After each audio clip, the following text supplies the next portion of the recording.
அனைவருக்கும் வணக்கம். நம்ம இப்போ பாக்கியலட்சுமி சீரியலில் என்னெல்லாம் சுவாரஸ்யமான விஷயங்கள் நடக்குதுன்னு பார்க்கலாம் வாங்க. நம்ம ஈஸ்வரி, தாத்தா, செலியன், இனியான்னு எல்லாரும் உட்காந்து ஜாலியாக பேசிக்கிட்டு இருக்காங்க. அந்த டைமில் நம்ம செலியன் என்ன பண்ணுறான்னா, என்ன இனியா, அம்மா போகும்போது உன்னை படிக்க சொல்லிட்டு போனாங்க, ஆனால் நீ புக் எடுக்கிறதாவே தெரியல அப்படிங்கிற மாதிரி நம்ம செலியன் சொல்ல, அந்த டைமில் மேலேருந்து நம்ம கோபியும் ராதிகாவும் கிளம்பி வந்துட்டுருக்காங்க.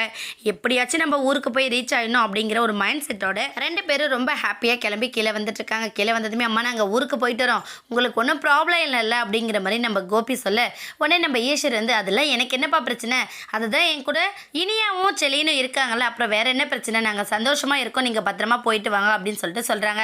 உடனே நம்ம இனியா என்ன பண்ணுறாங்கன்னா, போங்க டேடி, நீங்களும் இப்போ போகிறீங்களா, நான் எல்லாரையும் ரொம்ப மிஸ் பண்ணுறேன், ஏற்கனவே அம்மா எங்களை இங்கே விட்டுட்டு போயிட்டாங்க, இப்போ நீங்களும் போயிட்டீங்க அப்படின்னா ரொம்ப போர் அடிக்கும் டேடி அப்படிங்கிற மாதிரி நம்ம இனியா கேட்க, உடனே ராதிகா என்ன பண்ணாங்கன்னா, சரி இனியா, உனக்கு இங்கே போர் அடிக்கும் அப்படின்னா நீ என் கூட வரலாம்ல, நாங்கள் கண்டிப்பாக உனக்கு கூட கூட்டிகிட்டு போகிறோம் அப்படின்னு சொல்லிட்டு நம்ம ராதிகா சொல்ல, உடனே இனியா என்ன பண்ணுறதுன்னு தெரியாமல் கொஞ்சம் யோசிக்கிறாங்க. யோசிச்சது மட்டும் இல்லாமல் தாத்தா கிட்ட, அண்ணா கிட்ட, பாட்டி கிட்டன்னு எல்லார்ட்டையும் பர்மிஷனும் கேட்குறாங்க. எல்லாருமே உனக்கு பிடிச்சிருந்தா போயிட்டு வா அப்படின்னு சொன்னதும் நம்ம இனியாவும் கிளம்பி அவங்களோட ஊருக்கு போயிடுறாங்க. ஊருக்கு போன இடத்துல என்னடான்னு பார்த்தீங்கன்னா, நம்ம ராதிகாவோட அண்ணனுங்க எல்லாருமே இவங்களை ரொம்ப நல்லா வெல்கம் பண்ணுறாங்க. வெல்கம் பண்ணது மட்டும் இல்லாமல் அவங்களோட சின்னண்ணன் என்ன பண்ணுறதுன்னா, கோபிக்கு வணக்கம் சொல்கிற விதமே கோபியை அடி வெளுத்து வாங்குற விதமாக இருக்குது.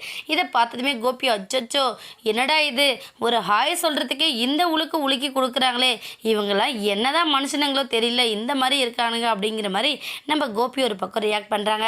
உடனே நம்ம ராதிகாவையும் இனியாவையும் பார்த்து நம்ம ராதிகாவோட பெரியமா என்ன பண்ணுறாங்கன்னா, இது மையு தானே, என்னடி இப்படி வளர்ந்துட்ட, ஆனால் எதுவுமே பேச மாட்டேங்கிற மையோ அப்படிங்கிற மாதிரி அவங்க கேட்க, உடனே நம்ம ராதிகாவோட அண்ணி என்ன பண்ணுறாங்கன்னா, அத்தை நீங்கள் கொஞ்சம் தப்பாக புரிஞ்சுக்கிட்டு இருக்கீங்க, ஏன்னா இது வந்து மையு கிடையாது அப்படின்னு சொன்னதுமே நம்ம பாட்டி ரொம்ப ஷாக்கிறாங்க. என்னது மையு இல்லையா, அப்போ இது யார் அப்படின்னு சொல்லி கேட்டதுமே நம்ம ராதிகா வந்து, இது என் புருஷனோட பொண்ணு அப்படின்னு சொல்லிட்டு சொல்கிறாங்க. என்னது, உங்கள் புருஷனோட பொண்ணா, சரி நல்லா இருக்கேம்மா, என்ன பண்ணுற, படிக்கிற அப்படிங்கிற மாதிரிலாம் விசாரிச்சுட்டு சைலண்ட் ஆயிடுறாங்க.